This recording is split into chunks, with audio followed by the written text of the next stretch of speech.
I've said this a bunch of times. You take a vow when you get married, and people are stunned that you actually live up to it. That's Jay Leno, now 75. The man who made America laugh for 22 years on The Tonight Show. The guy with a legendary garage of 200 cars worth tens of millions of dollars. And today, his life looks nothing like people imagine.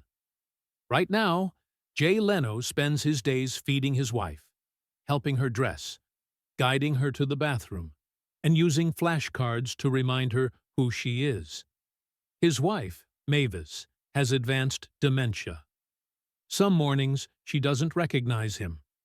Other days she wakes up believing her mother has just died, grieving the same loss again and again, even though her mother passed away years ago.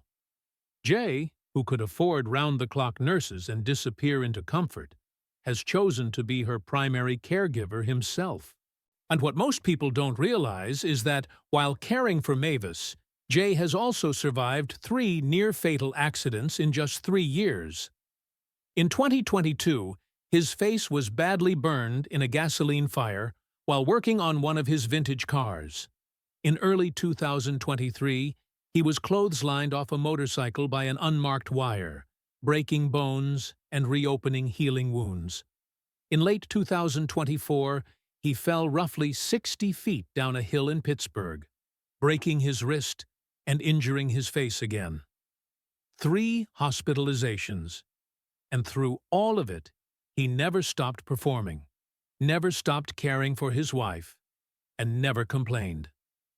To understand why, you have to understand where Jay Leno came from. He was born in New Rochelle, New York, to a working-class family. His father sold insurance. His mother stayed home. And Jay struggled in school and was diagnosed with dyslexia at a time when it was poorly understood. Teachers thought he was slow. He was held back a grade and told college probably wasn't for him. But Jay discovered something early. He could make people laugh. Real laughter. Humor became his shield and his way forward.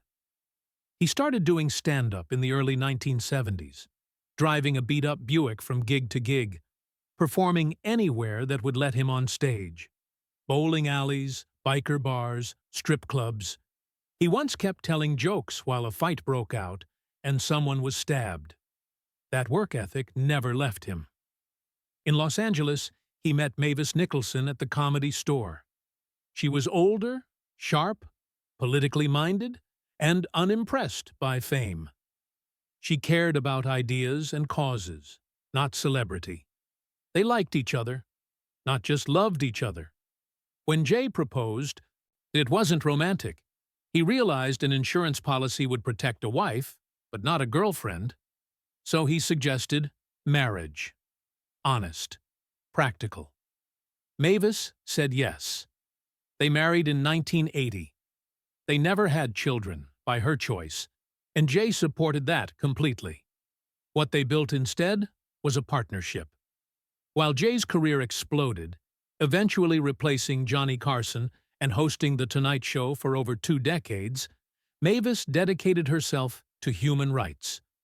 Long before it was popular, she fought against gender apartheid in Afghanistan. She was later nominated for the Nobel Peace Prize. Then, slowly, she began to fade. After a car accident and years of subtle changes, doctors confirmed advanced dementia. By 2024, Jay filed for conservatorship, not to control her, but to protect her. Court documents noted that Mavis trusted him completely. Jay reorganized his entire life around her care. He still performs over 100 stand-up shows a year, but never books anything that keeps him away for more than one night. He uses humor to comfort her, calling it Jay and Mavis at the prom when he carries her. He gently teases her, makes her laugh, and helps her remember their life together. When asked why he doesn't walk away, date someone else, or hand responsibility to professionals, Jay's answer is simple. He's married. He meant it. In an industry known for disposable relationships, Jay Leno's story isn't really about fame, cars, or comedy. It's about keeping a promise when no one is watching. Dementia won't get better. Mavis will continue to forget, and Jay will continue to be there, steady, present, and faithful. That's not a punchline. That's a man living his vow.